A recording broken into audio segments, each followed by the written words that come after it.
ẹ má sọ pé mo láṣejù mo tún dé. Gẹ́gẹ́ bí ìṣe mi tẹ́ ti mọ̀ káàkiri àgbáńlá ayé pé èdè bàbá èdè Adégbóyèga Ìyẹ̀rú, ṣùgbọ́n èdè àti ọ̀rọ̀ táwa ń sọ, èdè tó nítumọ̀ tí yóò so ọmọ aráyé lóore ni. Arábìnrin yìí àti arákùnrin láì tí ẹ̀ dẹ́ dáadáa. Láyé ijọ́sí, oyin là á mọ́ lá. Títí dòní dàárọ̀ yìí, à mọ́ lá ọbẹ̀. Títí dòní làárọ̀ yìí, à ń lá àgbáyún, à ń lá tàbádàdádé. Abọ́ tá bá fi jẹ gbẹ̀gìrì àtàmàlà, a lè la pẹ̀lú ìka àfábẹ̀lá. Ìrèké, a lè pọ́nlá, a lè pọ́nmú sùnsùnsùn.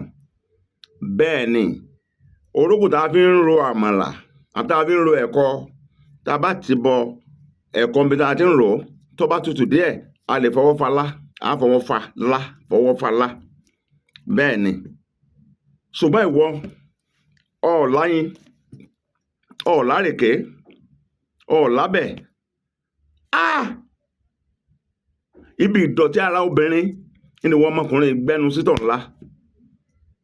Abẹ́ obìnrin ni wọ́n ńlá. Ó sì bẹ̀rù àrùn gbẹ̀yìn tí máa ń ṣèyàn tí wọ́n máa béèrè pé kí lọ́kọlù tí wọ́n ní mọ bó ti jẹ́. Tẹ́ bá ti mọ̀mú kú mu tán ẹ̀ rántí mọ́ o. Ńṣe lẹ́wàá máa lá. Ìgbà míì kẹ̀dẹ̀ rèé, abẹ́ obìnrin tó ń lá, inú òkùnkùn ló ti ń la nínú yàrá. Ó ṣẹ̀ṣẹ̀ parí èélà tán lánàá.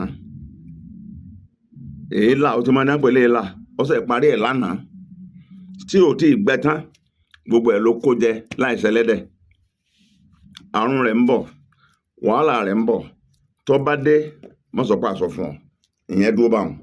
Ọ̀wárí obìnrin náà tó ti yanṣẹ́ nàbì láàyò, ìwọ náà lálá. Pákò náà bàbá wa máa fi rorin. Orin àyàn, orin ẹ̀mí gbẹ̀gìrì. Bẹ́ẹ̀ ni, orin àta, orin ewúro wọ́n á fi gbé bẹ́ẹ̀. Bẹ́ẹ̀ ni, ń tá abáláyé nù. Ṣùgbọ́n ìwọ, èyí tó fi máa lá, tó fi máa run àwọn orin tá a wí yìí, ọ̀mọ̀rún o. Ìrèké, orógùn abẹ́ ọkùnrin ló gbé sẹ́nu tó ń lá báyìí. Tó ń fa mú sùn.